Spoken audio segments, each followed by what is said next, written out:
Bonjour et bienvenue à tous. Dans cette vidéo, je vais vous montrer comment avoir sa propre wordlist, son propre dictionnaire sur Windows.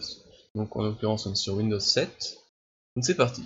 Donc dans la description, il y a un lien qui va vous mener vers cette page web sur laquelle vous allez avoir deux exécutables à télécharger. Donc une fois que vous les avez téléchargés, il va falloir les installer.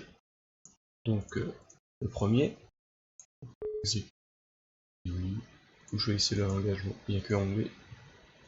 Next, j'accepte, next. Vous choisissez l'endroit où c'était l'installer.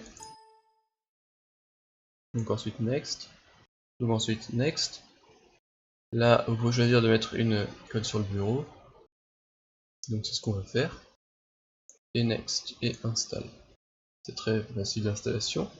Donc on va pas lancer ni l'un ni l'autre puisqu'on va installer le deuxième. Donc on fait exécuter encore une fois. On dit oui. Donc next. I agree. On peut encore une fois choisir l'endroit où vous voulez l'installer. Next, next, create a distro icon et install. On va pas le lancer, voilà. Donc c'est fait, vous pouvez supprimer ces deux fichiers. Nous avons nos deux logiciels. Donc le premier des deux, le plus simple mais le moins performant. Donc on va l'ouvrir. Donc vous pouvez choisir en fait les mots, les caractères que vous voulez utiliser. Caractères spéciaux 0 à 9, A à Z en majuscule, en minuscule, et vous pouvez choisir tous. Donc ensuite vous pouvez choisir la longueur de votre mot de passe, et ici c'est pour le nombre de mots de passe que vous voulez générer. Avec ce petit bouton vous pouvez mettre une vérification pour voir s'il y a des doubles ou des triples, et pour les éviter. Donc nous on va faire un test, par exemple 1000, on va mettre all pre-enabled steps, on va mettre un mot de passe de 10, et on va choisir un dossier de destination, donc par exemple le bureau. Donc on va lui choisir un nom. Il faut savoir c'est que si vous relancez ensuite une deuxième génération de mots de passe, le fichier ne va pas se supprimer, mais les mots de passe vont s'ajouter dans ce fichier. On va faire generate, et on va faire une deuxième. Donc alors attendez, donc déjà on a ça, on en a 1000. Si vous refaites generate comme je vous ai dit, donc là on ne va plus avoir 1000, mais on va en avoir 2000. Donc maintenant le deuxième logiciel, qui est lui plus performant mais plus compliqué, qui possède beaucoup plus d'options. Donc on a les caractères, les mots et le format du mot de passe. Donc il existe vraiment beaucoup de formats, mais on va pas utiliser ceci.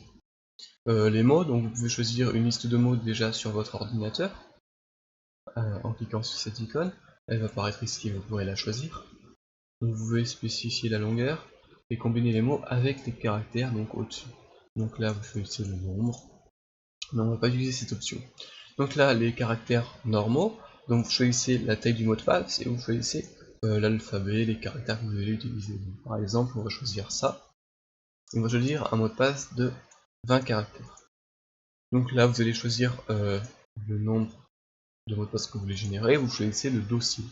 Vous avez aussi ici des options avancées, etc. Donc là vous pouvez aussi générer des mots de passe un par un, selon les paramètres que vous avez définis au préalable, donc ça vous permet aussi de voir qu'est-ce qui va sortir de votre liste. Donc imaginons on choisit pas 1000 mais 10 000 mots de passe, donc 10 fois plus qu'avec ce logiciel. On va choisir l'emplacement, donc le bureau. Là vous allez choisir le format, donc TXT, et on va mettre test 2 par exemple. Et donc pour 10 000 mots de passe, 10 fois plus que ce logiciel-là, le logiciel PWGen a mis 10 fois moins de temps. Donc là, bloc-notes, et là on peut voir en plus que c'est des caractères encore plus compliqués. Donc ce tutoriel est fini, j'espère qu'il vous aura aidé. Quant à moi je vous dis au revoir.